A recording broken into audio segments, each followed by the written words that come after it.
Hola Roberto, bienvenido al podcast de la Ninfa Eco. Qué honor tener, para mí es un honor, No, muchas gracias. se escucha en muchos lugares del mundo, pero a vos en particular te conocen en muchos lugares del mundo, porque con otros escritores es como que por ahí les digo, ay, ¿Sí? te van a escuchar en otros países, pero en tu caso, tus libros están en distintos países, diste clases en distintos países, o sea, sos bastante internacional ya de por sí.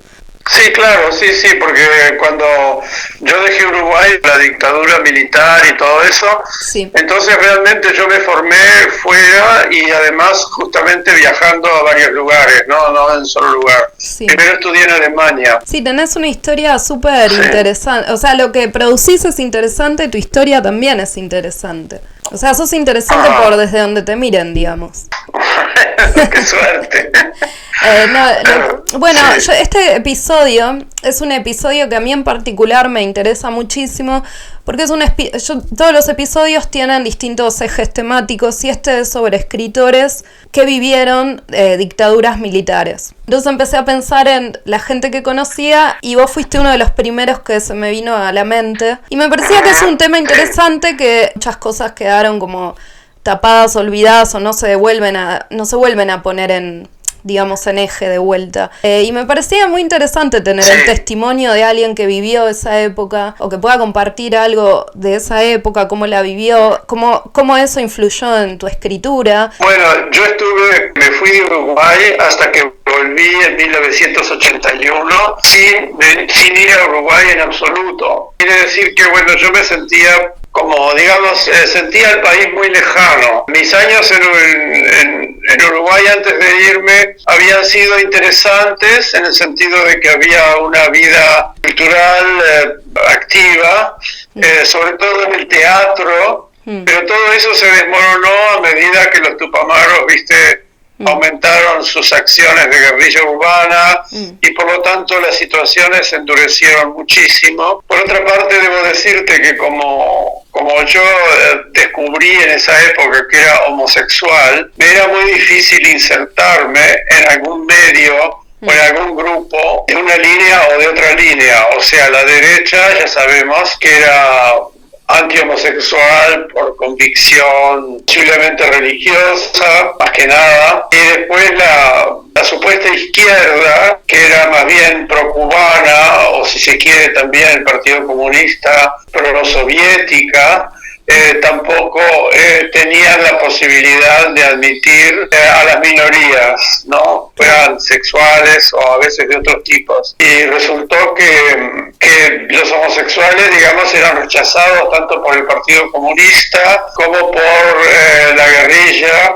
Y entonces yo noté que nada de lo que estaba sucediendo en Uruguay en ese momento me comprometía, más bien me rechazaba y me expulsaba del país, ¿no? Es decir, yo no tenía lugar. Y el lugar lo encontré cuando estuve en Europa, fuese Alemania, Inglaterra o Francia, o bueno, el resto de los países. Pero al final de los 80 o principios de los 90, el Uruguay empezó a ponerse a tono con el resto del mundo. Y bueno, ahora estamos bastante bien porque hay una ley de matrimonio igualitario, porque se puede fumar marihuana libremente y cultivarla, y en general hay un ambiente de mayor tolerancia, lo cual me hace sentir, ahora que vivo en Uruguay, muy cómodo. Pero hay un enorme contraste con el Uruguay que yo conocí como adolescente, como joven. Aparte, en esa época que viniste a Europa, nada que ver Europa, como que estaba en otra... O sea, lo que pasaba en Europa, nada que ver a lo que estaba pasando en Sudamérica. O sea, te habrás encontrado con un mundo totalmente... En Sudamérica, digamos, Argentina,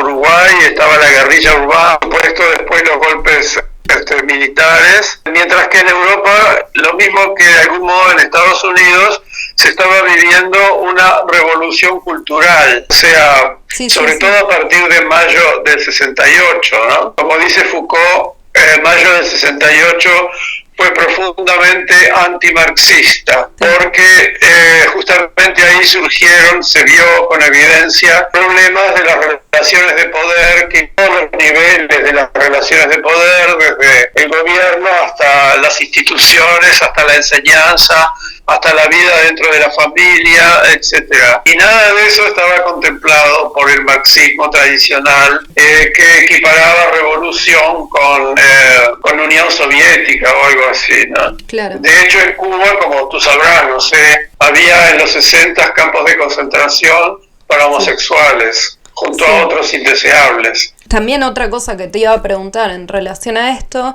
es que también Perlonger en ese tiempo se fue a Brasil. Y en esa época se hablaban. Si te empiezo a hablar de Perlonger, yo lo conocí en 1983 o 84 en San Pablo, el día que Haroldo de Campos presentó su libro Galaxias. Y a partir de ahí, de esa época, nos hicimos muy amigos porque o sea que hubo un interés mutuo, tanto de lo que Perlonger escribía me interesaba a mí mucho y era mutuo el interés, ¿no? Sí. Entonces, yo estaba viviendo en Nueva York, pero viajaba con frecuencia, digamos, a México o a Brasil, y entonces cada vez que iba a Brasil lo veía y después seguíamos la relación por carta.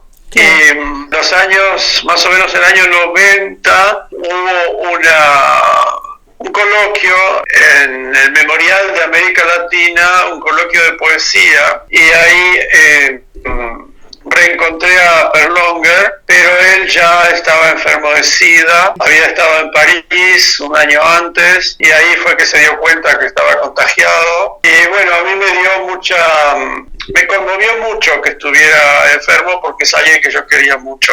Por supuesto era el principio del SIDA y no había ningún tipo de cura, y los productos, las medicinas que había eran completamente insuficientes, entonces la gente se moría como moscas. Prácticamente toda la generación de escritores gay latinoamericanos se murió de SIDA, esa época me refiero, salvo yo, Puch, Perlonger, y murieron muchísimos más. Sí. La verdad es que sufrieron un montón.